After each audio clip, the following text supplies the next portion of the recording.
All right, welcome to Kuko's Corner. I am sitting here with Levi McDaniel. Say hi, Levi. Hey, what's up, everybody? How's it going? Also in Pound Town Studios today, we have Big Nate. That worked Yeah, out I'm here great. too.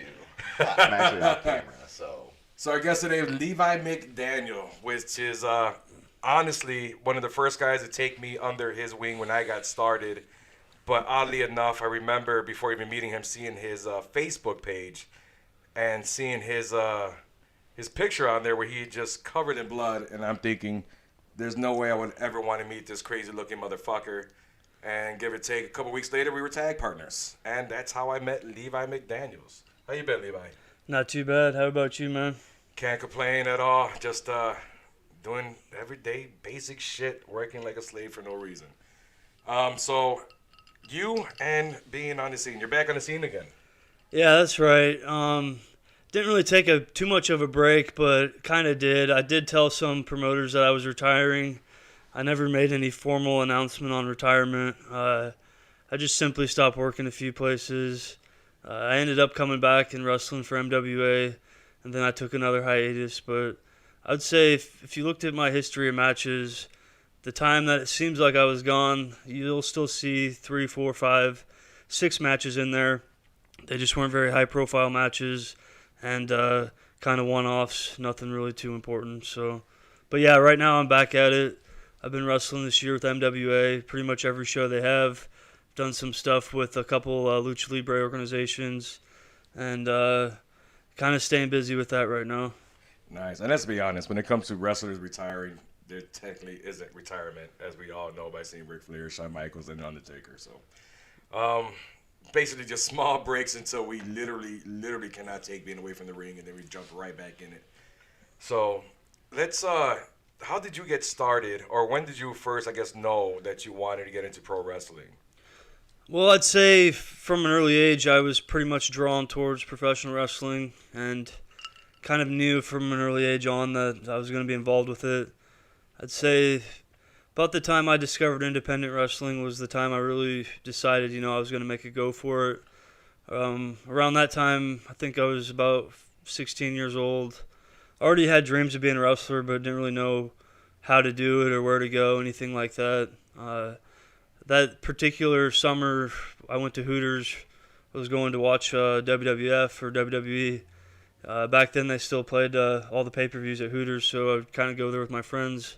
Oh, the Hooters on in Clive? Yep, They in used to Clive. pack that place for the pay-per-views. I actually miss going there. It sucks that there's no longer. And there's nobody really doing that anymore. And you think Right. they would take advantage of that, considering now you have like the network and with the internet, you can basically get anything on the screen nowadays. Exactly. And like fill a place. But that place used to get packed for pay-per-view. Like, Right. you had to get there at least an hour and a half early to get a decent seat. Yeah, exactly. So, I mean, about that time, I remember walking in the door. I was already a huge wrestling fan, pretty much my whole life, but local promotion, Impact Wrestling, they run shows all over Iowa. They actually had a flyer that was on the door advertising an indie show, and I tore the flyer down. I was looking at it. Of course, I didn't know any of the wrestlers on the card, and I was really interested in going to that event, but the date, it was an old event. The poster was just still up. But Now, was that like your first real glimpse of independent wrestling circuit? Like, did you know there was independent circuits outside of WWE before then? Well, I did. I actually followed other independents, but really none in Iowa. Like, pretty much back then, like the magazines or anyone that would have anything to say about independent wrestling, it was pretty much everything from the East Coast. There wasn't really too much publicity for anything in the central states, at least. There was some stuff in the Midwest, but for the most part, if anybody back then knew of any independent wrestling, for the most part, it was stuff from the East Coast. And most like ECW. I mean, East Coast are really big into their wrestling, and I think when it came to even with myself, I didn't know there was wrestling outside of WWE. I guess my first real big eye opener would have been like ECW, which was East Coast base, which really Sure. let me know that there's an outside world outside of WWE. But even then, like it would stop me there. I didn't see it past. Like I didn't know there was independent circuits. Well, I was actually, I'd already followed like IWA Mid South and Ring of Honor.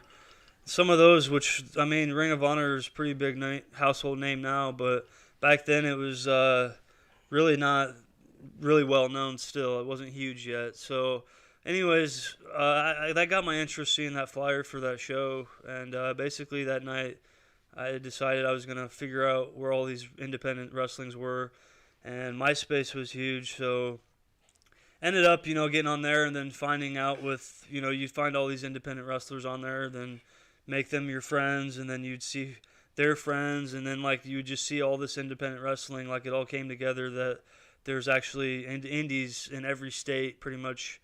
Every weekend there's something going on, so that really caught my interest. And 3XW that I ended up wrestling for later on in my career, I actually went to one of their shows probably when I was 16. A guy that my dad used to work with was running the sound for them at the time, and they had put on a show at the fairgrounds in Adel. I went to the show and watched it, and it looked like a lot of fun, and some of the guys in the ring, I was 16 and I played sports and I was in pretty good shape, and I thought, like, if this guy can do it, then, if I work hard enough, in a few years I could be in the ring doing it. Now, do you remember anybody from that card that is still active today from Well, that show there? Not active necessarily, but the match that I remember, it was Gage Octane and Brian Ash, and it was a tables match. And that match was pretty cool. That was the big match of the card. That was the main event. Both of them are really, really good performers. Right. Respect them both highly, I really do. And before that night, I'd already known who they were too, just from the MySpace. And, it was kind of like really cool. I just discovered indie wrestling, and then I'm at the show and I'm seeing these guys in front of me that I was just checking out on the internet. And back then it was a little different than today because not everything was internet. So really discovering it for the first time and seeing some of these guys, it was all really still kind of mysterious. So back then, independent wrestling felt, at least to me as a kid, still felt really special. And anyways, so I wanted to get involved with it. I ended up going to Council Bluffs to Midwest MWA. They did a training seminar before a show, which those guys probably don't even remember me then because I was so young. I was like 16, so I did a few seminars at a few places just to see if it was something I really wanted to be serious about. And basically I decided by the time I graduate high school that I was going to go for it and become a pro wrestler.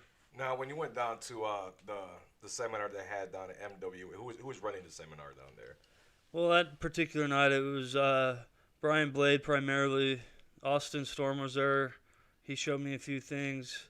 Buck Albright showed me a few things, and Vash Hartley, who I later teamed up with, he was the one pretty much. He was kind of like their grunt at the time, like probably one of the most nice guys you'd ever meet, one of the hardest workers. He'd set everything up, but he really would help all the guys before the shows. Like he wanted everybody to be, good and do their best. And he was fairly young still too. I was way younger, but he was still young. But he had a really high passion for the business, and he really wanted to help everybody out. So that main first seminar time, it was mainly Blade and Storm, Vash Hartley. But still, I was still like 16. I was just getting a taste for it. When I really decided to jump in, who gave me a shot was actually APW, Adrenaline Pro Wrestling, which Jeremy Jacobs was his name, was one of the promoters there. But back then, when I first went there, it wasn't what it became, because it actually became a pretty good promotion in Iowa. But back then, at first, my first glance seeing it was like a lot of kind of semi-trained backyard guys that kind of just had the ring in the building. They weren't using a lot of like local, like good wrestlers yet. But that first show, I refereed for them and helped out. Dicked around in the ring beforehand, trained a little bit, and that was it. Just a one-off thing. Ended up, I went to Sweden for like 3 months after high school, and when I came back, I decided I was going to move to Omaha. I didn't want to live with my parents here in Iowa, so I was going to move out there and just like basically find a wrestling school and become a wrestler. So at this point, all I've had, I was like 18 years old. All the experience I had was a few seminars, and I refereed one show, right? So I talked to a guy. His name's Jaden Drago. He's a pro wrestler out in Omaha. Now, this was a long time ago, but he was basically promising that he was going to have a wrestling school opened up back then. Mm-hmm. And I just moved out there, tried getting a hold of him, and I really couldn't get a hold of him once I moved out there. So basically what he said was bullshit. I don't know what happened with him. He never ended up having his wrestling school. but I'd already moved out from my parents, so I had to make something happen. So what I did was I just networked with some people on MySpace, and Stephen King, he's the guy that Chainsaw King, you all know him? Yep, SM King, yep. He's one of the first guys performer. that I kind of knew him from the scene, and he was very helpful to me back then. He got me in contact with a few other wrestlers, and the main one was Donnie Pepper Cricket, which I know you know him. Oh, yeah, I love Donnie. And there's not too many people that don't. I mean, this guy is a class act all the way through, in and out the ring. But just take it back just a little bit, and don't mean to cut you off. You spent 3 months, was it, in Sweden? Yeah. Now, when you were there, did you seek out any of their independent wrestling things? Or Yeah. Wrestling base? Well, see, the reason I went there is I had a girlfriend in high school. She was foreign exchange, and I already planned on being a wrestler after high school, so I had no plans on college. I had no plans on really anything other than wrestling. Just wrestling all the way through. But she was a little haughty, Swedish chick, and I said, you know what? I'll go there for the summer. I'll enjoy Europe and then just play it day by day. But ultimately, I'm going to be a wrestler here someday. So when I was there in Sweden, there was one promotion. But where I was at, I was over by Stockholm, and this was this was in another city, and they barely ran. And then kind of by the time I contacted them, I don't think they're running shows anymore. So at the time, there wasn't nothing going on. So when I left there, my plan was to go to wrestling school right away, and I was going to do something in Europe somewhere, but I decided to just come back home, and ended up moving to Omaha, like I said. Linked up with Pepper Cricket. And so how long were you training with Pepper Cricket? Not that long, really. I mean, he basically, he was just being a nice guy trying to help me out, so he was working on a lot of independent shows, so basically I rode along with him to a few of them, and he would train me a little bit before the match. Kind of got my experience on the road, but nothing too much. Now, as far as me and him goes, at this time, I thought I wasn't ready to wrestle as far as the match goes, but in my head, I thought I was ready. And I reached back out to Adrenaline Pro Wrestling, where I'd refereed the one time before, right? Mm-hmm. And they said that they would book me to have my first match, right? I totally wasn't ready. And knowing what I know now, that was a very disrespectful thing to take a booking when I wasn't done training. I love Brandon, Donnie Pepper Cricket, but he was really trying to help me out. And not knowing then what I know now, I wouldn't have took the booking, but I wasn't ready. So to me, that's disrespectful to take a booking until your trainer tells you you're ready. So your I first wasn't match ready. was with Pepper Cricket? No, it wasn't. He was probably pissed. I mean, he was helping me out. I went to go do this. I think he went to the show to watch, but it was APW. And this first show I wrestled for them, I mean, I shouldn't have been in the ring, but the guys they brought in, this is when they started bringing in guys from, like, Central Empire Wrestling, and my first match there was Superfly was my tag team partner, okay. And we wrestled Brian Gott and Derek Cornell. It was a tag team match. Those guys have probably 6 months to a year on me as far as, like, solid training goes, because they were already training with Bayless or whoever in CEW. Central Empire. And they'd already had some matches there. But I think this was their very first time at Adrenaline Pro, too, because, like I said, I don't know. I showed up this night there, and I remember, like, a lot of the older guys, like the backyarder type guys, were gone, and now they were going to book independent guys. Anyways, did the match, was green, it was whatever. After that, basically, through Pepper Cricket, I'd met some other guys, and one of them was Eric Fantabulous he's from Kansas, and I was talking to him on the phone, and he invited me to go down to Texas. He was going to be wrestling for NWA, top of Texas, and so of course I jumped on that. That was about the time when I pretty much stopped riding with Pepper Cricket, and I started riding with Brian Blade from MWA. Basically, Eric Fantabulous, I told him, I'll meet you down in Kansas, we'll go to Texas, and he said, no, I got a guy from Omaha coming, Brian Blade.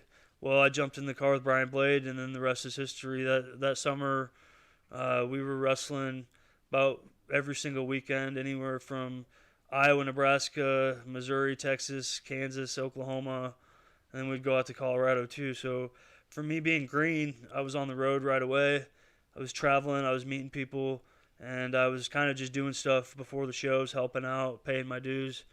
But at that same time, I noticed that there probably wasn't going to be a big future in independent wrestling as far as making money goes, and I already had my sights set on going to Japan. So I guess that's where we go next. So you're paying all your dues, which is honestly the way it should be done when you're first getting introduced to the business.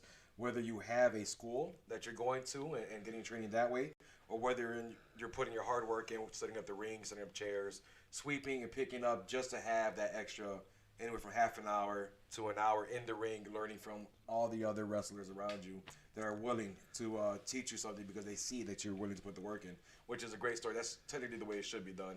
Versus what I've seen a lot is I ran into a lot of wrestlers just because they paid their money to go to wrestling school, they felt very entitled and felt they should be on shows and the next Undertaker right off the bat for some reason. So that sort of in itself seems like one of those very old school stories of the way wrestling should be, and I feel very, very happy you shared that one there. So that was your first introduction here in the U.S., was running around, starting off here in the Midwest. Then you had an opportunity, you said, to go out to Japan. Right. And you knew right there that you were going to take advantage of that. So how did that come about? Well, basically, it's just simple. I was away from my parents' house. I only wanted to be a wrestler. I didn't want to have a regular job. I really felt like I was being brought in old school, and I really just wanted to be a wrestler. But the reality is when you're starting out in an independent scene, you're not going to be able to make a living, even if you try living broke. So I knew I needed to have a job. I ended up going and talking to some military recruiters, and ended up talking to an Army recruiter and a Navy recruiter. And how old are you at this point? I just turned 19. So I was still very young. And I ended up talking to the recruiters, and then I finally talked to an Air Force recruiter, and I basically just told him that I was an independent wrestler, but my goal is to go to Japan. I want to wrestle in Japan. I want to train in Japan, compete in Japan. And he pretty much told me if I joined the Air Force that I would have a shot at going to Japan. And basically I just took him up for it. Basically, the way he told me was for the job I picked, which was a military cop, he told me to pick 5 locations overseas I wanted to go. So I put down 3 bases in Japan, and I put down 2 in Germany. And I figured I was going to go somewhere overseas and be wrestling, try to be a star or something. And I remember the day I found out I was actually going to Japan. I was in my training for my police school for the Air Force, and basically everybody in the school, everybody was finding out that they were going to be stationed in North Dakota, which was would be the shits. I started crying, everybody, literally, each week there's a new class of graduates for the military, and every week before us, everybody was bitching and crying because they're saying they were going to North Dakota. And I'm thinking, fuck, my dreams to go to Japan are going to be ruined, right? Jesus. Well, this one day, my roommate, he comes running back to the room, and he said he's going to Germany. He was so excited. And I was like, bullshit, dude. Everybody's going to North Dakota. Minot, North Dakota is where they're going to work. He's like, nope, I'm going to Germany, Ramstein Air Base. I'm like, sweet. So I basically ran to the library, logged into the computer, checked my email, and that's when it told me I was going to Japan. And then from there, So where were you stationed in Japan? Japan was Misawa Air Base, which if you look at the map, it's all the way the very top north corner of the mainland of Japan is where my base was. So basically, I got there, got settled into where I was living and my actual job, being a cop on the base, and I wanted to be a wrestler still, of course, want to compete in wrestling. So I basically emailed, and I had a girlfriend that spoke English and Japanese. I had her call every promotion in Japan, trying to get me work, pretty much anything and everything I could get. That's how we started out. And yes, I did have a lot of success there, but there was quite a bit of failure too. Basically seeking out a place to train and wrestle, the closest promotion was Michinoku Pro Wrestling. Now, I went to one of their shows. I had my girlfriend call them. They were blowing me off. I showed up in a suit to one of their shows. I tried helping tear down the ring. I tried talking to their boss, the great Sasuke. And basically he blew me off. And then some conversation my girlfriend had with them. Apparently they'd had a bad interaction with some foreigner before. I don't know who it was, but they at the time they weren't going to be booking any foreigners. And I figured I'd have to find another place to go. So basically, the only company that really got back to me was Big Japan Pro Wrestling, which they're known for death matches. They invited me to their dojo. They said I could come work out and train. So I mean, I took them up on it. I went down to their dojo, and I basically started training down there. Whenever I was off from my Air Force job, I would take the train down to Yokohama. You get off at Kamoi Station. You go under the train tracks. You go over the bridge. You take a left. You take a right. You go a couple blocks, and you're at the dojo. So time-wise, how long was that commute from door to door?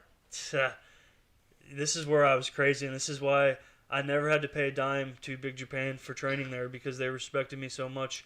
It took about 4 to 6 hours, depending on what trains you caught, to get from where I lived down to the dojo. So that's each way. Each way. And when I would go down there, I would basically have 3-day weekends, and I would stay at the dojo. I'd sleep there the whole time. But I think it was the fact that, you know, for me, I'd already seen Big Japan, and I was a big fan of Japanese deathmatch wrestling. So I would meet these guys. One of the first times I walked in, Yamakawa, he's a deathmatch star there. He's got to be, back then he was like in his 40s, so he's an older guy, but he's sitting there doing deadlifts when I walk in, you know, and I'm thinking like, God, this guy's a legend. I hope he likes me. So you were a little starstruck when you walked in the dojo, and that's when it was just guys surreal. And seeing the guys for real, because I'd already seen him on the DVDs and stuff, and knowing the matches and the violence they've been through, I totally just wanted to show those guys that I respect them, and I was happy to be there. Yamakawa, though, this is what's really cool, was like, me and him tried talking in broken English. I speak some Japanese, but not a lot. Basically, I told him, he thought, you know, he's seen that I was in the military, and I showed him some pictures where I was holding guns, and he was marking out for me, like, he thought I was cool. And I'm thinking, like, dude, I think you're cool. So we were good. They thought, you know, I'm a badass soldier. They liked me. They knew I was taking a train, you know, 4 to 6 hours. So they thought I was crazy for doing all that just to be there to train, which training was basically getting your ass kicked. So they instantly respected me, and you know, I did the laundry, I helped cook the food, I did all the stuff like a green boy would do over there, and they respected me, and they basically didn't charge me a dime, and I was welcome there anytime. Now, prior to them getting back to you, because you had said you had tried multiple other organizations there and really gotten over with them, was death matches something that's was a thought for you, or were you just at that moment in time that wasn't a thought, but that's what was offered up, and you know, knowing what you want to do, you just jumped on it? Well, basically, it's this simple. Before I'd even been there, Big Japan was probably my favorite promotion, so I did love the death match, but I was only 19 years old. Still very young, and I had this in my head that if I went there at 19 and I started doing death matches, then that's all I would ever be doing. And I wanted to show that I'm capable of doing so much more than just a death match. I really liked the shoot style of wrestling. So basically, though, once I was there and I knew I wanted to wrestle and I wanted to train, it could have been any dojo would have responded to me, and I would have went there. You know, I would have done my training there. They just happened to be the one that accepted me. So did you have any even though the opportunity is there, and of course, if that's what you want to do growing up, or if you have your mindset to do that, especially at that age, you're going to jump on anything you can. How was that fear level of knowing that you did some things in the state with like Donnie Pepperquick and around the Midwest and so forth, and the way our wrestling is ran, all of a sudden now you're in Japan, and the only opening you have is just death matches? Well, before we even get to them asking about a match, I want to say something about the training. Like, I felt really embarrassed and I felt really out of place because right away, those guys are machines. Like, just their opening calisthenics blew me up, and their Hindu squats blew me up.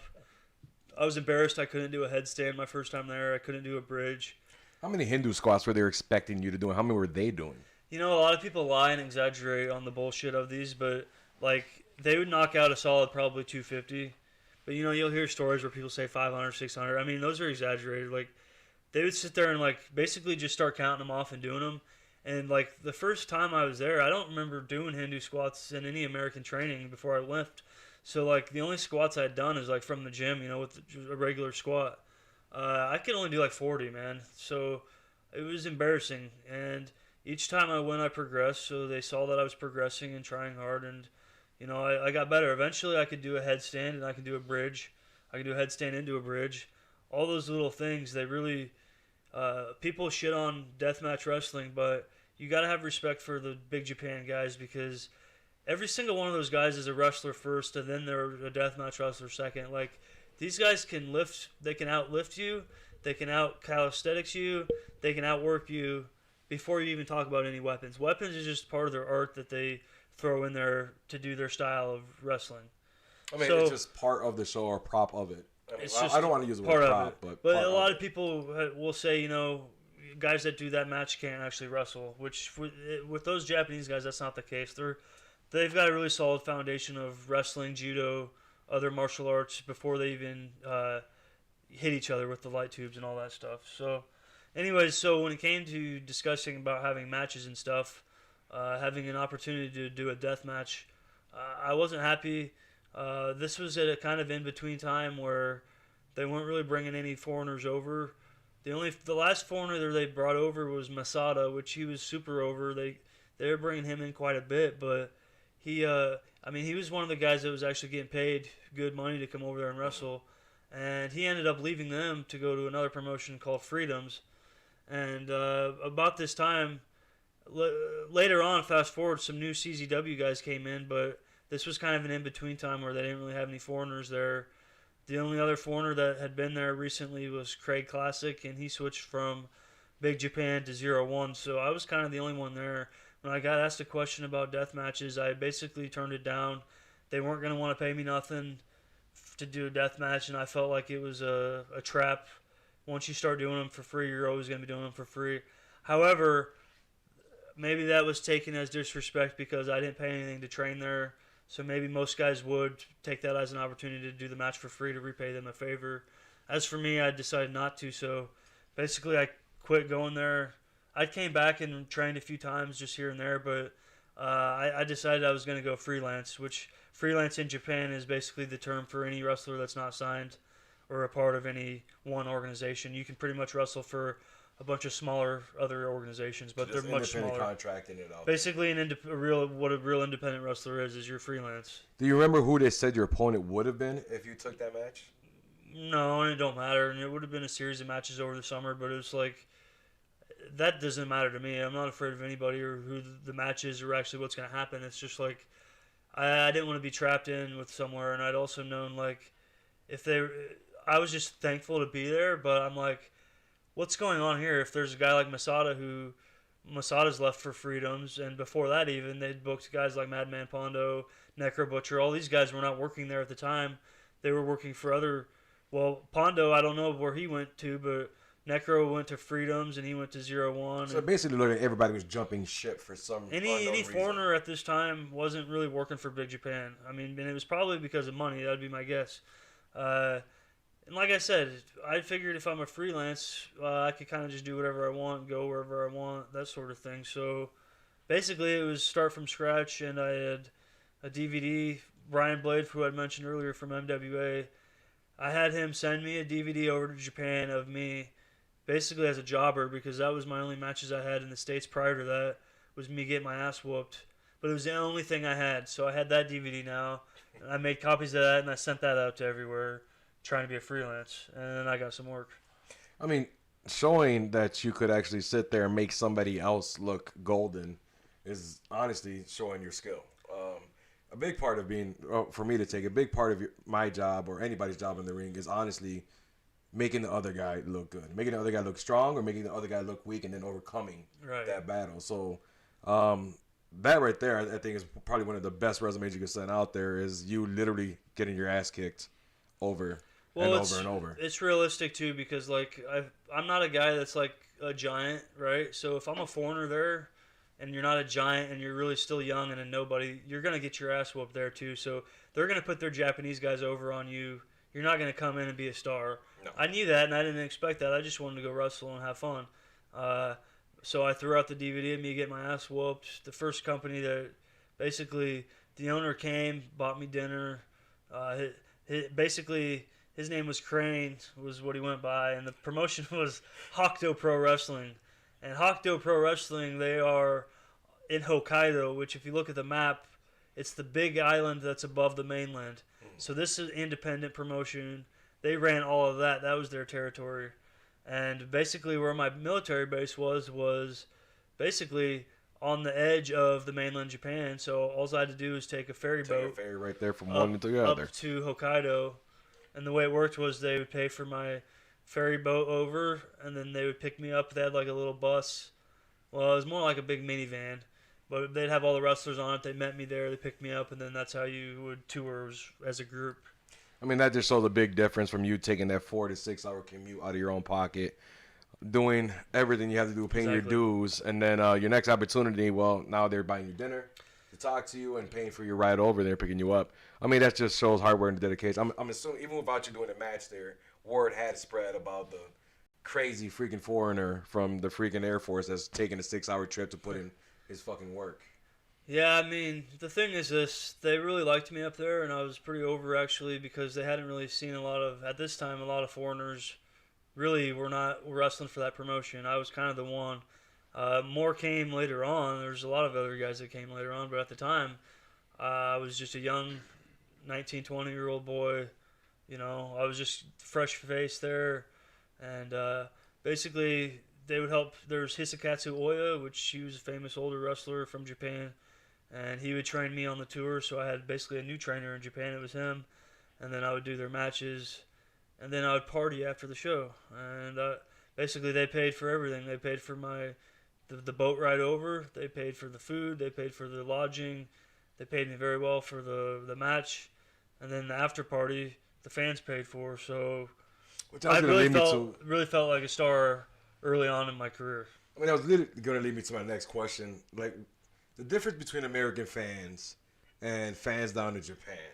Now, I know you have told me stories about that before on the road. Can you go into that for a bit? Yeah, wrestling fans in Japan are the best wrestling fans in the world, and the reason is they treat wrestling like it's a real sport, and that if you're a wrestler, you're a celebrity there. Like, they acted like I was Brad Pitt when they seen me, to be honest. Well, you're not too far off.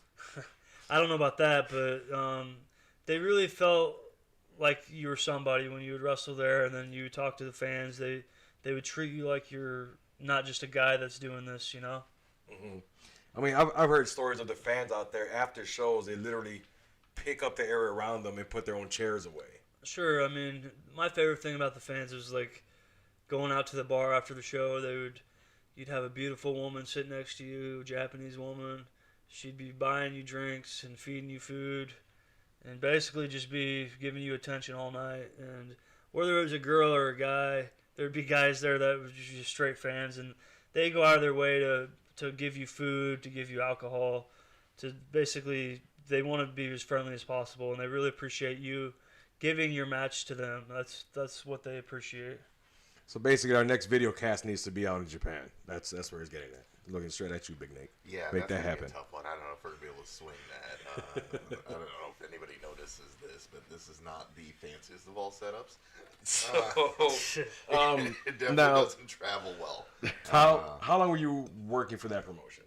It was basically a year with them, maybe a little less, but basically I was so busy with other stuff. I was boxing in Japan too. For the promotion was called T1 Fight, and then I ended up going to Tokyo, and I was wrestling for 2 other very small independent, and they were shoot style wrestling companies. So basically, the story on that is shoot style wrestling of Japan is more like a worked mixed martial arts type of match where basically you're focusing on hold by hold type moves and kind of wrestling a more stiff style. And that's without a ring. Those 2 particular promotions didn't use a ring either, no. Some do, some don't, but if they don't use a ring, most of those shows are in like a judo hall or a sumo hall. These are people who, like, they've been bred for like combat sports. So like if you go to a judo hall, it still feels like you're in a nice arena, It's got a nice sound, you got the mats, you got the fans.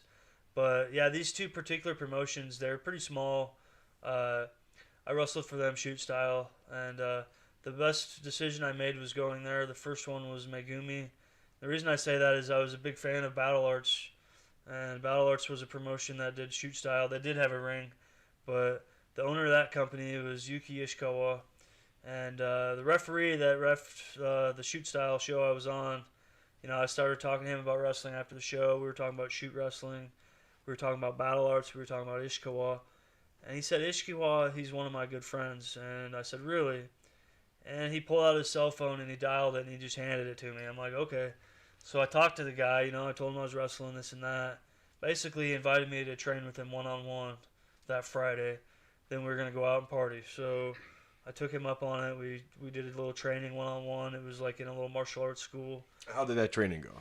He stretched me, man. He stretched me. Basically trying to see how much you could take and push it to your limits? He worked all the leg locks. He stretched me out pretty well. And I earned his respect by the time we were done. We both took a shower together, as funny as it sounds. And then we went. That's how it was, man. The shower was set up. Let's dive into that one now. No, you go take. After it's over, took a shower. We went to the bar, and then I'd made a friend and a trainer, and from then on, I ended up training with him. And later on, when I came back to Japan, he was the trainer for Ice Ribbon, which is a women's promotion. So I went there to train at the dojo with the women. So I ended up having a really good trainer / mentor for the time I'd spent with him. Now, training over there for the women's promotion, I'm assuming you went to some of their shows also. Was there a difference in the crowd as far as size or, I guess, attendance between some of the other shows that you went to that was male dominant, and then the all women's organizations? Well, I mean, it's all hit or miss. I mean, like anything, but definitely women's wrestling is huge in Japan, and they got their fan base. So the shows I was at was, the girls did their job, told a story, the fans liked it. There was quite a few fans there, yeah.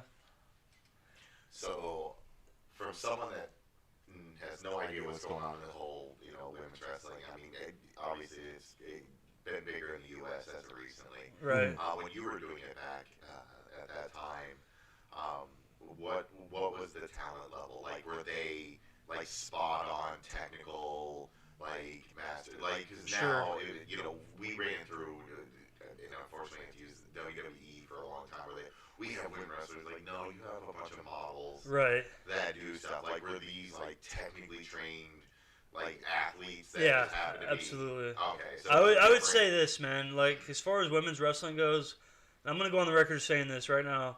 Women's wrestling right now, 2019 going into 2020, women's wrestling is the future of wrestling. Women's wrestling is hotter than it's ever been, and we're gonna talk about that later with my promotion. But women's wrestling right now is hot, and that all goes back to the Japanese women.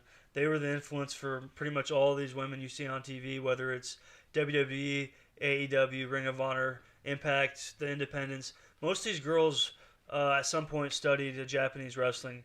Japanese, they call it Joshi wrestling. These women, like when I was there, I would say the main stars of the show were not necessarily there training with me, at least not every time. But some of the undercard and the younger girls were there, and every single one of these girls had a very solid judo background, almost like maybe Olympic level of judo, where these were champions, and they'd already had their ears already cauliflowered up.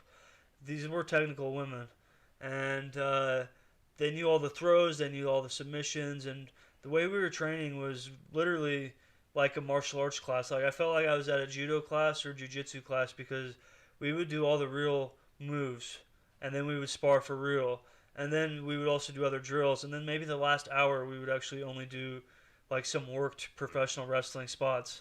But for the most part, it was holds and how to do the show, how to do the moves and how to actually wrestle.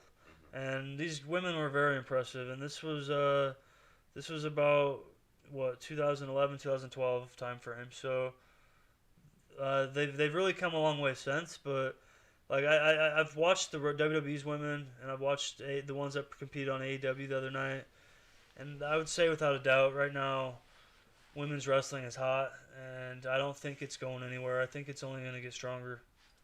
Do you think, obviously last summer they've had now 2 seasons that really glow. Oh, yep. Gloriously, ladies of wrestling, it's at Netflix or whatever. Sure. And obviously it is based on something that did happen. Right. Back from the 80s, yeah. Like a novella style, whatever you want to call it. Did you say novella style? Soap opera? Nice.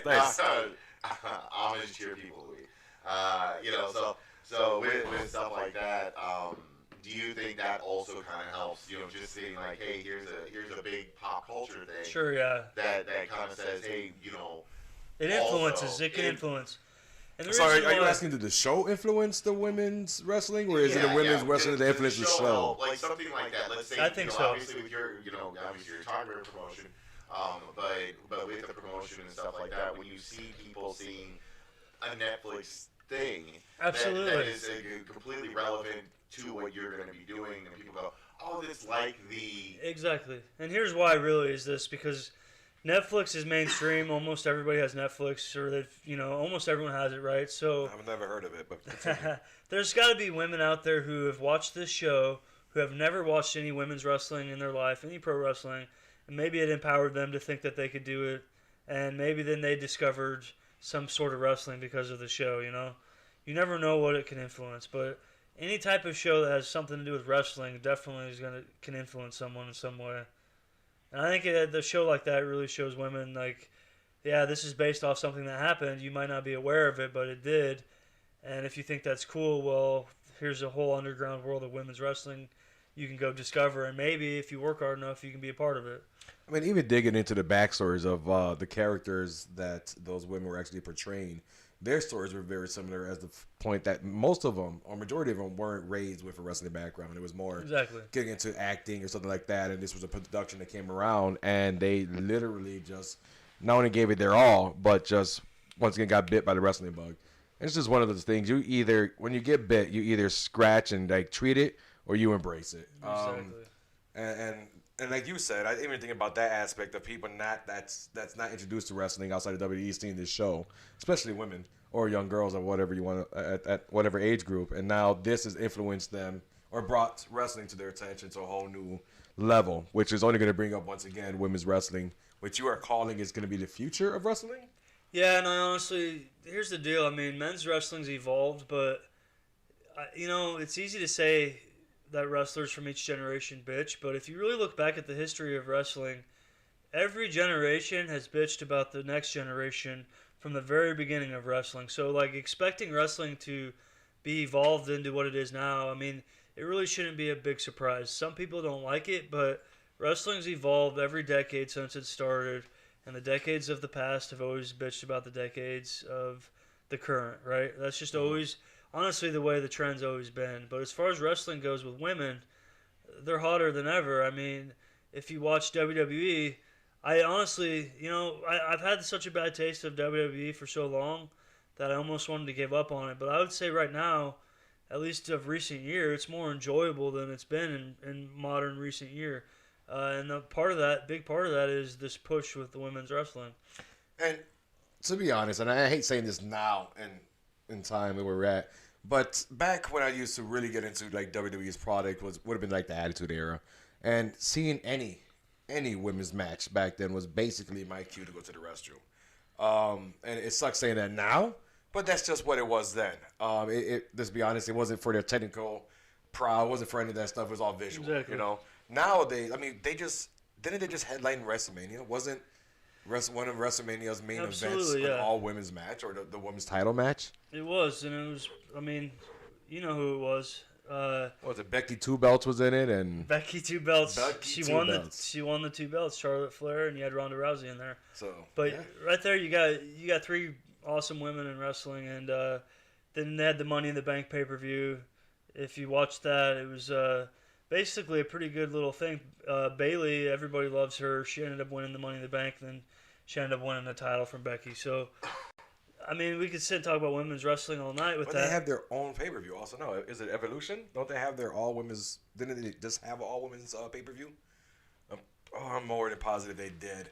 Well, if not, it's coming, but... I gotta think say they did. this, It was called Evolution, but go ahead. Other than giving, like, the Japanese style a good influence for those women, we also gotta mention, like, the promotions like Shimmer and those that, like 10, 15 years ago, some of these all-women's promotions, they really started the foundation for women's wrestling in America. So those independent all-women's promotion, they've had their ups and downs as far as trends go, but they've produced a lot of great talent. So, like I said, future of women's wrestling, I think, is, like, on the up and up. I mean, we're seeing women do more stuff in the wrestling ring now than we've ever seen in the past. So I don't think that's going to just, like, top off anytime soon. Yeah, I doubt it goes anywhere. I would hate for that to actually go backwards into what it was, which It's was not. nothing but lingerie and puppies. Exactly. And I'm not talking about the furry kind. Well, some of them were, but outside of that. So, all right. So now you're still in Japan. You are doing shows, enjoying what was once a fantasy about getting into pro wrestling and living that superstar lifestyle. Right. What was the next chapter that happened after that? Well, I came back to America, right? And, that was where I came to figure myself out. I was still trying to find myself. I was still pretty young. Like, I was only like 21 or 22, but I'd been around wrestling for a while. I'd already done some cool stuff. And, I had some opportunities early on when I got back right away that I didn't take advantage of. Like, I ended up staying in Nebraska and Iowa. I had some chances to move, and basically I turned them down. And I feel like, things could have been different if I took some of those opportunities, but at the same time, basically I settled down a little bit, and I just worked some independent shows, and worked around whenever I could, wherever I could for a while, and then kind of mellowed out, just wrestled here and there, but just try to stay busy. I don't know. I feel like after wrestling over in Japan and making good money, and you come back to America, it's like you can demand that kind of money, but you'll just never get booked. So I wasn't a big enough name for anything really, so I just kind of really loved wrestling, and I wanted to be in the ring, so I figured I'd just wrestle whoever wanted to use me, wherever, that sort of thing. Now, was there a huge difference in money?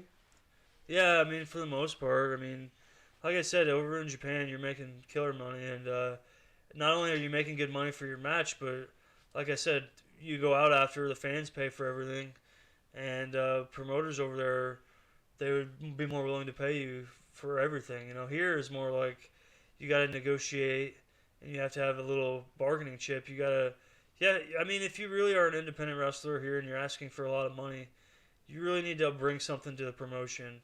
Otherwise, the promoter can just go find some indie guy that doesn't matter really to just take the spot, and he'll wrestle for free or $20. That's the way wrestling's turned. So your name basically has to be cemented already, where just by mentioning your Well, name, they know there's some minimum of 10 to 20 tickets. Yeah, but if it's not, I mean, if you're not a name, you have to think, what can I do that can bring this promotion more money than what they're already getting?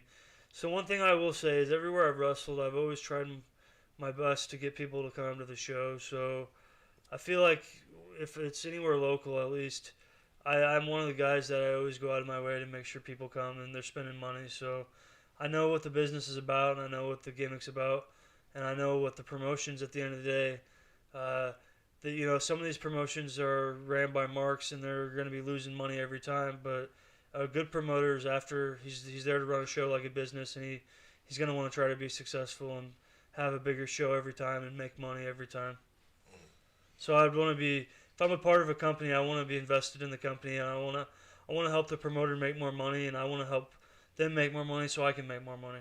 Exactly. In turn, putting more money back in your pocket. All right, so let's transition there. So obviously your career has been kind of all over the place as far as, most of the people I've ever met that are in the stuff. And this is before 25. This is before 25. Yeah, I'm still a baby in wrestling at this point. Yeah. Well, and that's what I'm saying. Like, but still, even though you're a baby within wrestling, you've done more than most of the wrestlers and been in places that most of them Sure. have no idea or any clue what kind of the amount of experience that you've had is a different type and, Right. and so much more worldly. But like, how does that transition now? Not necessarily just in wrestling, but you had said something about promotions. Sure. How does that translate? Because you say, well, I know they're trying to make money. I know they're trying to do this. What is that? How does that translate you moving into what you're trying to do now? Well, I'll just say it on the record straight up. I'm a carny, which means that wrestling started in carnivals here. The term To mark me- itself is a carny term. Yeah, some wrestlers it's guys that they want to treat it like softball and they want to go have fun with their buddies and wrestle. There ain't nothing wrong with that. I'm that way too, but at the same time, I want to make as much money as I possibly can whenever I leave my house. So if I'm on a show, I want to help the promoter make money, and hopefully I can make more that way. If I'm running a show, it's all about making as much money as possible every time, and that's it. Now, I will say this. my promoting experience and expertise that, I've had failures, but I've learned a lot as I've ran some shows. I used to wrestle for Rock and Roll Buck Zumoff, Rock and Roll Wrestling. As we all know, it goes without mentioning, he's in prison for things that shouldn't be talked about. Ended up being convicted of being a fucking pervert, right? That's that Mile case, putting it, yeah. So, anyways, but I wrestled for the guy for a long time, and he's probably takes the cake of being the most carny guy in wrestling. He knew how to make money, and he was running shows like three shots or double shots, a lot of 3 shots every weekend, and I wrestled for him. And basically, this is where that one story can come in from earlier that you wanted to talk about. We'll get to that when we get to that. Buck Zumoff, he ran Rock and Roll Wrestling, right? And basically, it was a midgets wrestling company, but it would have him as an AWA legend, as an old guy wrestling, and then they would also have like a couple regular sized guys on the card. I happened to be one of them. A lot of midgets, but I would drive up there and meet with him, and we would all pile into his van, and then we would ride with him for the whole tour. Now, where were these shows basically out of? So I lived, at that time I was either living, when I started wrestling for him, I lived in Nebraska, and then I ended up living in Iowa, but he basically he had a really small homemade ring, which I ended up acquiring later on. What was the size of this ring? It was 12 by 12, like the board's length, but once you had the rope set up and you're in the ring, it was only like 9 foot inside. It was very small, nowhere to work. This, very, very fond memories of this ring, which I want to get into this actual ring later on, but continue with your story. Right. He owned that, and he owned a lot of rings, but he made them all by hand. So, like, he basically was the most carny guy you could meet, right? So, anyways, wrestled these tours for him. Basically, he would have like a full-sized old cargo van. He would have the board strapped to the roof. The pipes he would use for like the brace for the ring and everything else, he'd have like under the seats of the inside of the van. And then inside the van, he would be driving. His girlfriend, who was a woman's wrestler, an old lady, she'd be in the shotgun. And then it'd be like midgets and me and the rest in the van, and that's how the trip would go. And I would say I was young, and some of those midget women thought I was cute, and I'd had some fornication with a few of them. It was great. It's like Buck Zumoff was like 62 years old. He would be driving the van, and he'd be singing Christmas carols like a crazy asshole. Literally, he'd be singing to himself with no radio. Going down the highway, have a holly jolly. He's just fucking singing like a madman. We'd be smoking cigarettes in the van, and he'd be like, "I saw smoking," but he would never do nothing. He wouldn't care. We'd be smoking cigarettes, and there was one particular female midget that wrestled for them. She's not a wrestler anymore, so I don't mind saying it, but she had the hots for me. And there was a few times where, I kind of let her give me a hand job while we were going down the highway. I mean, getting I was getting single a then, hand job, whatever, right? Well, yeah. I mean, there's always road stories, and wrestling is a young person sport, and usually a young singles person sport, and that's where you were at that point in time. But I can only imagine, literally crammed in a van with cigarette smoke everywhere, and literally having these itty bitty tiny hands around your junk. Oh shit! I'd be getting jacked off, and I'd have a cigarette in my mouth, and I'd be laughing the whole time listening to Buck sing. But just looking down at your shit had to look the biggest I've ever looked in your life in the midget's hands. Like, let's be realistic. Well, she had some fat fingers, but yes, pretty much. A bunch of sausage links holding on to a fucking Boston Frank. So, Jesus. Give or take, I guess, eh? So, all right. So that's your introduction, or I guess not even your introduction. That's I guess opened your eyes into the actual carny part of the business. Like as far as being with like a group, like a crew, and seeing how like a 3-day tour is ran, as far as traveling, setting up, running a show. Like I really feel like I learned a lot just by being on those shows with him. And he went to prison. His girlfriend gave me a call and said, "Hey, come get the ring." So I drove up to Minnesota. I got the ring. Now I have a wrestling ring, and I've got the idea in my head that I want to run some shows. So that's where we go from there. So do you currently have the ring right now? That particular ring, no, I sold. Okay. So, all right. Now, that particular ring, since we brought up earlier, the board-to-board was 12 by 12. with ropes up. About 9, 10 foot. Not even 10 foot. 10 if you're lucky. 10 if you're lucky. After a couple of shots, you can say that. Small freaking ring. I did do some shows for you in that ring. Some of my best times was honestly running around with you with that ring. But one of the craziest things I remember booked in that ring that you put together, we were doing a show in Ames, I believe, and it was for a frat house. And I don't know if it was like for, what's it called, Venetia, whatever it was, or one of their little... It was an Iowa State University fraternity. It was in their backyard of where their house was. So yeah, we have this frat house just packed to the gills, people hanging out of windows on top of the roof and just looking at the match.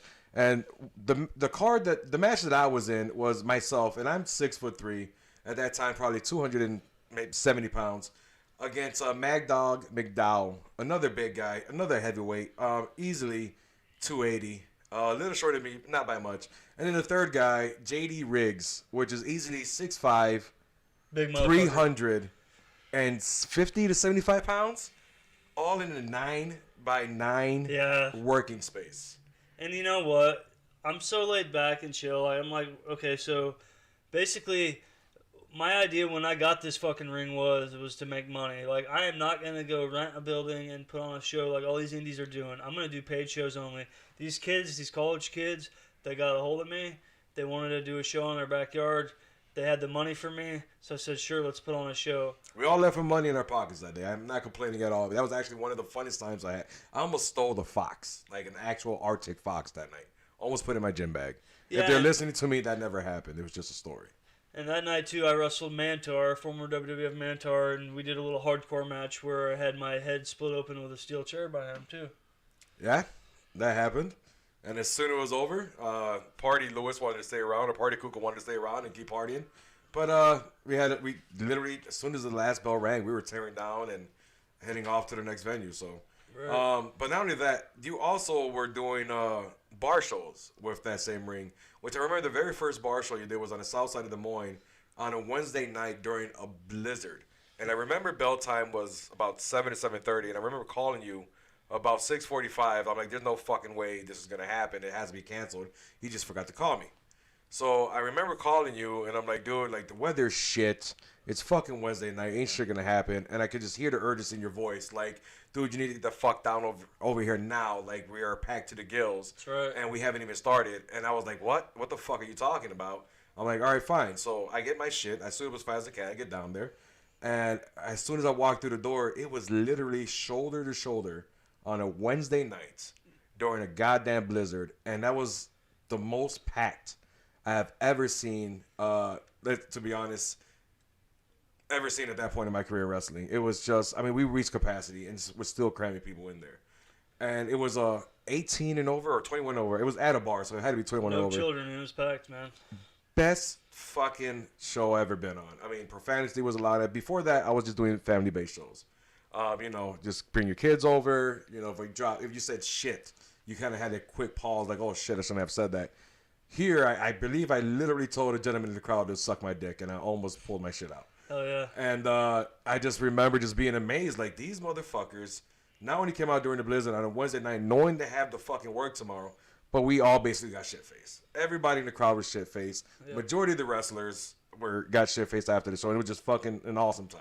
Exactly. And that night, that show, that was like, to me, that was my idea and definition of how I wanted to promote shows. Basically, have a bar pay me to bring in my show, right? They're paying me up front, plus I could charge at the door, a cover charge. So I'm making money.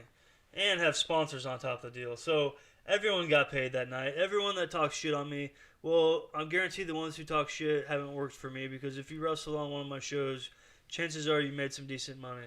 At least more money than a lot of what these independent wrestling promotions pay their guys. I mean, that was probably the highest payday I had at that point in my career. To the point, I remember looking at you and asking, like, are you sure? Yeah, and it's no big deal to me, especially on a night like that. So that night I wrestled, it was the first midgets, women's, and hardcore wrestling. You'll see it up there in the corner there. That's my company there. That was the first night we ran a show. It was packed to the gills. Main event was myself versus Chief Atakula Kula for the heavyweight championship for the company. Bloody and it was a death match. And myself and him beat the shit out of each other. and it was a very gory, bloody match, and he ended up beating me for the title. It was probably one of the bloodiest matches you'd ever seen. Now, I don't know if there's any actual footage of the match, but there are tons of pictures, and we are gonna end up putting those pictures up here just so you could have an idea of the type of gore that happened in that match. And me for one, I mean, I don't mind a little color in the ring. I would never do a death match myself, to be honest. But that you had money stapled to your forehead. Yeah, that's right. We used a stapler, we used barbed wire, we used light tubes, we used over 10,000 thumbtacks. There was steel chairs, ladders, basically the normal weapons. But really, it was a moment for me where everything came full circle. It was a show I ran, but I ended up having a good night and made a lot of money that night. And there was a lot of blood, and it felt good. There was a drill. Am I correct on this? There was a drill used in the fucking match. Yeah, there was an electric drill used on my forehead on that match too. Yep. So yeah, definitely we're gonna go through and put some of these photos up, and it's the type of photos that you can look at it or click on it with. That's on you. Very bloody, very gory, but I wouldn't have changed anything that happened that night for the world. No, it was cool. And then I ended up having a rematch there, another match, midgets. We've only had 2 midgets women hardcore wrestling matches officially. The second was a rematch, which was also there at that bar. And from there, we did a fans bring weapons. It was a rematch, me and Chief, and I ended up going over. That was another very bloody, one of the probably bloodiest matches I was ever. What were some seen. of the weapons they brought? Do you remember? A lot of everything, but it's like one of them was like. What are they called? They're like drywall screws, like on a strip, and then like Drywall tacks. Drywall tacks, but also like Somebody brought a fucking chalkboard. Like if Am someone I correct on that? but like then like the trim you would put like on the floor that has the nails sticking through it. We had that. There was like all kinds of random ass shit. I mean, it was a fans bring weapons, so it was a lot of fun. Now, with your being in that match and all of those things, if you were to just randomly walk out to me like, hey, I'm gonna take this drywall tack and just I'm gonna poke you with it, I would basically just, are you fucking crazy? I'm gonna smack you in the face. Now, being in the match with the adrenaline going in the crowd, just feeding off of the crowd, how much of that do you actually feel as you're in the match versus when you're back behind the curtain having someone pry that shit off of you? Well, yeah, it's just kind of a weird thing. I mean, I just try not to think about it when I'm out there. There's nothing really in the ring I won't do. Like, one thing I want to say is this. Every time I'm in the wrestling ring, I'm going to give it everything I got, whether it's a regular match or a death match, because as a child, this was all I wanted to do. So I feel like every time I'm in the ring, it's an accumulation of all my dreams in one, and that's the moment where I'm actually willing to die while I'm in the wrestling ring. And that's something a lot of people won't say, and the reason I've seen you try. Well, the reason I say that is because everybody has their own expiration date, and we could die. Anything can happen any day, right? Of all things I do in my life, if wrestling's what I really love to do, that means the time I'm in the ring, I'm going to give it all. And if something happens, it happens. But I'm not going to think about it while I'm in there. As far as getting hurt goes, yeah, there's scrapes, there's cuts, there's bruises, there's burns, there's all that shit. But at the end of the day, we're going to be dust and dead. And I don't feel like there's any injury or any pain that really can bother me for the most part. Just getting through it, it's part of it. Now, with a lot of the matches you have under your belts here in the States and overseas, do you have any major injury? Have you gone through any major injury at all? Or have you been one of those wrestlers that are really blessed to say the most that happened is I woke up a little sore the next day and limped around until like noon and then I was fine? Well, I've got a few good big-time injuries where I've been through the hospital, but I've got a lot of chronic pain and injuries that have just been accumulation of things from many matches, but the biggest injury I've had of recent would have been about last year, summertime. I was actually, of all matches, it was in a battle royal. And wrestling fans, this is a little insider info for you here. I was in the wrestling ring. There's guys in that match who were untrained, and this is what will show you the difference between a trained wrestler and an untrained wrestler. It was a battle royal. The guy weighs about 320 pounds, give or take. I whip him in. But it's a battle royal. I tell him I'm going to pull the top rope down so you can take your own fall to the outside of the ring and be eliminated. Well, what happened was I go to yank the top rope down with my arm, And this guy's so big and clumsy and he's not trained that instead of going over the top rope that I got pulled down, he goes right over my arm in between the middle and top rope. And my arm is gripped so hard on the top rope that for some reason I don't let go. And the ropes twist and he rolls over my arm through the outside of the ring. And my arm snapped like a chicken bone at the elbow. Right there, like that. And my instant thought was my arm's fucking broke. You know, and it's a battle royal of every fucking match. Like, this is a match where battle royals are normally like guys everybody's in, and you could be the worst motherfucker in the world and you can still be in a battle royal and you could get through it. And here I am laying there on the mat and I know my arm is fucked up. And then I'm thinking, I'm in bumfuck nowhere. Where's the closest freaking hospital? This is gonna suck. And ended up being one of the wrestler's wives worked at a hospital, and they got me into her car, and she gave me a ride down to the hospital. But, you know, I got out of that situation, got through the hospital, I made it through, but that injury happened to me at the worst time in my life, and I was already at a dark phase in my life. And this was actually like my first match coming back into wrestling after having almost a year off from being in the ring. So I was in a very dark place in my life, but when this happened to me and I broke my arm, it couldn't have happened at the worst time because it sent me into a very dark spiral for quite some time. Well, happy to see you out of that spiral, and I remember bits and pieces of when you're going through that. What was the recovery time? Now, was it broken or was it dislocated at the elbow? Or Well, it was a complete major dislocation and separation in my elbow, and the very corner tip of the bottom part was broke. But basically, the recovery sucked. I went to physical therapy like 3 days a week, and the main issue now, even still, it's almost been a year, I'm still hurting from it. I can't extend my arm all the way. My bicep muscle wants to, like, I don't know if you can see my arms in this suit, but this arm won't go out all the way, and basically it's because you got a muscle that goes from your forearm up into your bicep, and that got pulled, and so it doesn't extend all the way out. It's basically yeah, that muscle's so fucking tight that even through the physical therapy and everything, I just, for some reason, everything's tight through here, man, through the inner part of your elbow, and it feels like a knot still, and I just can't extend my right arm all the way. So there are things now with your everyday life that you can't do that you were able to do before the injury because of that.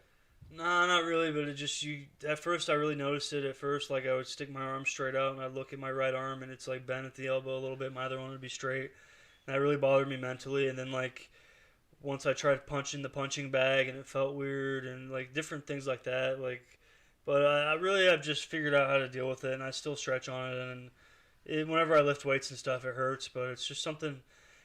I'm glad it happened, because honestly, if that injury didn't happen, I probably wouldn't have changed my life, and I wouldn't have got to be in a better spot where I'm at today right now. So the injury helped you slow down a bit, get some clarity as far as what was going on around you. Well, yeah, it didn't help me as far as my wrestling style. Like, I'll still do extreme stuff, and I'm not afraid of getting hurt, but outside of the ring, it made me think about my life, and I had a lot of time to sit and think. And, yeah, I feel like I came back stronger from that. And like I said, it was with an untrained guy. I put my arm out there in a position to get hurt. So I felt in my head, okay, I know not to do that again if I'm in there with... I know certain guys I can do certain moves with, that sort of thing. Just don't give my body to anybody in wrestling. So that's going to carry us... where are you at now with wrestling? Well, like I said, I'm wrestling for Midwest Wrestling Alliance. They've got, honestly, probably out of any other promotion, they probably run the most shows in the Central States. Like, consistently, they've always got a show, and they're all over the place. They run shows anywhere from Illinois, Iowa, they're running Wisconsin, Minnesota, and they're running Nebraska, and they've ran in Kansas and done some stuff in Missouri. So MWA is really, they do the biggest loops, and basically I'm wrestling for them all year. That doesn't mean I'm not taking bookings anywhere else. I'm open for bookings anywhere, really. The difference is between me and a lot of guys is I don't email promoters and I don't ask to get booked on shows. And I'm not sitting there standing with my gear bag just praying for someone to come and book me. Like, if you want to book me, then get a hold of me and we'll talk. And if it works out, it works out. But right now I'm really just wrestling for Midwest Wrestling Alliance. There was 2 Lucha shows I was wrestling for. I really don't have any heat with them, but I just decided I really didn't feel like doing those shows anymore. However, anything happen in the future, like I might go back, I might not. I don't know right now. Now I remember the first time I actually got to meet you and we worked together in the tag. I remember after the match we went back in the locker room and you had asked me like, so what are you doing after this? And I was like, well, I'm basically gonna probably just clean up and head back home. And you're like, well, you want to go to a couple different shows with me? I'm like, well, sure. Where are you going? And me just still fairly green, thinking somewhere here in Iowa. You're like, well, I gotta after this literally have to head down to Texas. I got a show there. When that one's over, we'll probably stop somewhere and get somewhere to eat. Take a hooker bath, which is basically just baby wipes on your balls and your ass I think I cheek. said horse shower. Or horse shower. That's sorry. That's excuse my me. term.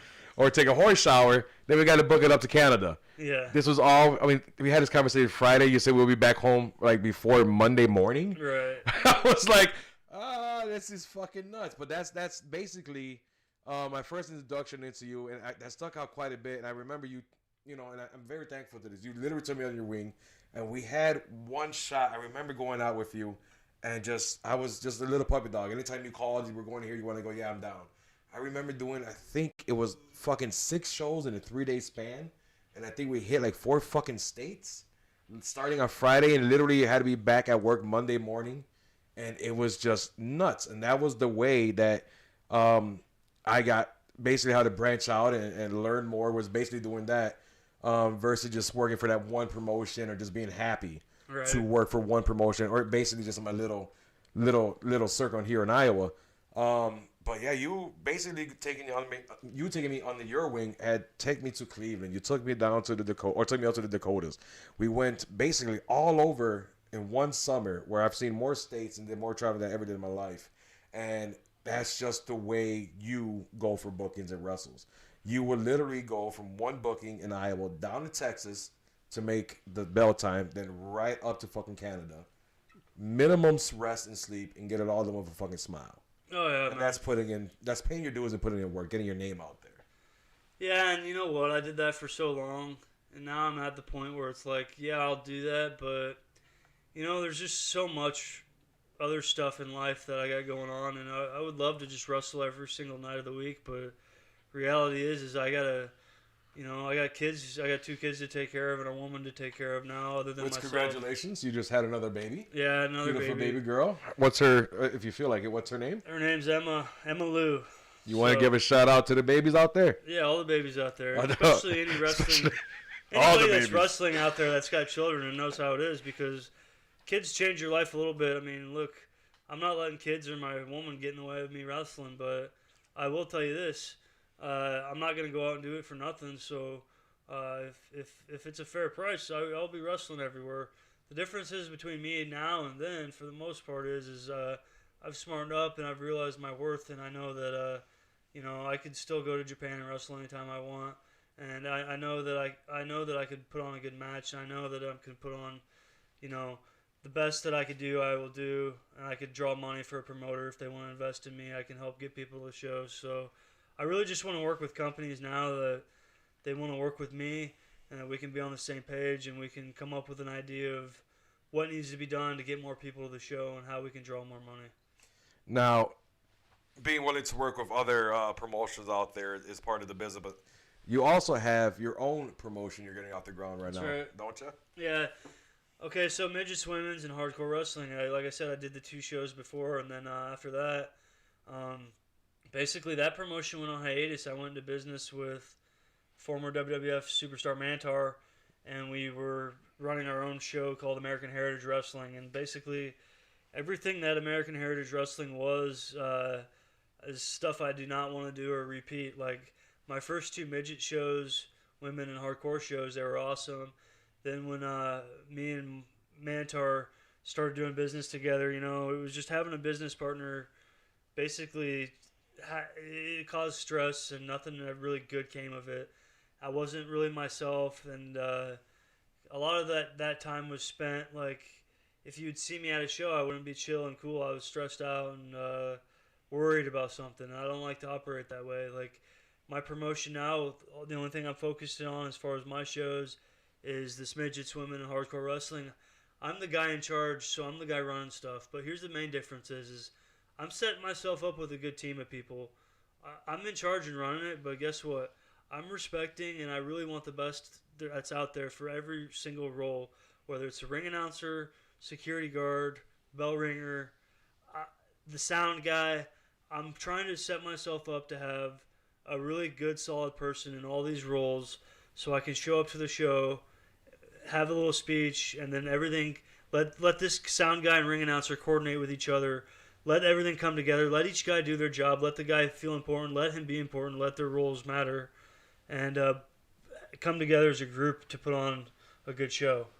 Now, do you have a time frame of when you're going to run your first show, or are we still at the beginning stages of getting this off the ground again? Well, no, I know I'm running one this year, but I'm not going to say when right now. I've got asked to put on a show. Like I said, it's a paid show, so I know it's going to happen. I just don't want to say the name and date and where right now, but really I wasn't planning on doing anything this year. My goal is I'm vamping up for 2020. 2020 is going to be my year. It's going to be a huge year for me. It's going to be a big show year, and I want to hit the ground running big. But I got asked to do something this year too, so I'm trying to throw something pretty well, put a good show card together, put something on. But next year's going to be the year for it. And as far as midgets, women's, and hardcore wrestling go next year, I'm looking to take it nationally. I want to do this type of show basically anywhere, everywhere I can, as many times as I can, all year next year, and basically anywhere in the country. So next year's the year. And not only that, as far as me running that show goes, I'm going to be taking more bookings and trying to get out there and wrestling too.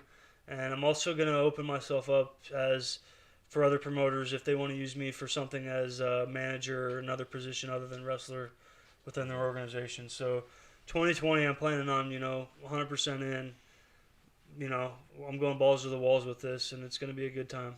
So are you looking for sound guys and stage hands right now, or do you have something lined up? If anybody wants to get a hold of me, that's like literally any position you can think of in wrestling.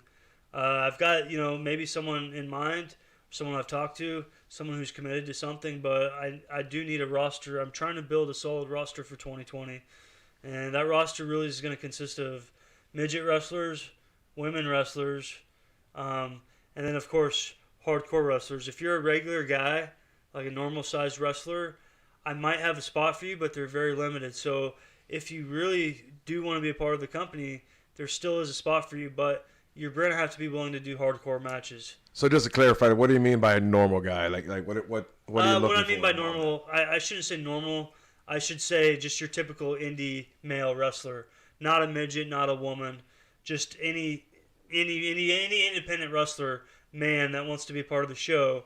The show is not focused on you. The show is focused on the women and the midgets. So if you're a regular-sized guy that's an indie wrestler, you're going to be involved in like an attraction match or a hardcore match or a death match. So basically, if you want to be a part of the roster, you have to be willing to do those types of matches. And if I can use you, then I'll put you in there. All right. And if anybody wants to help with stage handing or wants to get involved with the wrestling, how can they contact you? Security, stagehand, training. If you want to be trained, I'm going to have the opportunities for that. You can get a hold of me. Go to my website. It's levibmcdaniel.com. Simple as that. It's just my name.com. All the info you need on there. My email's on there.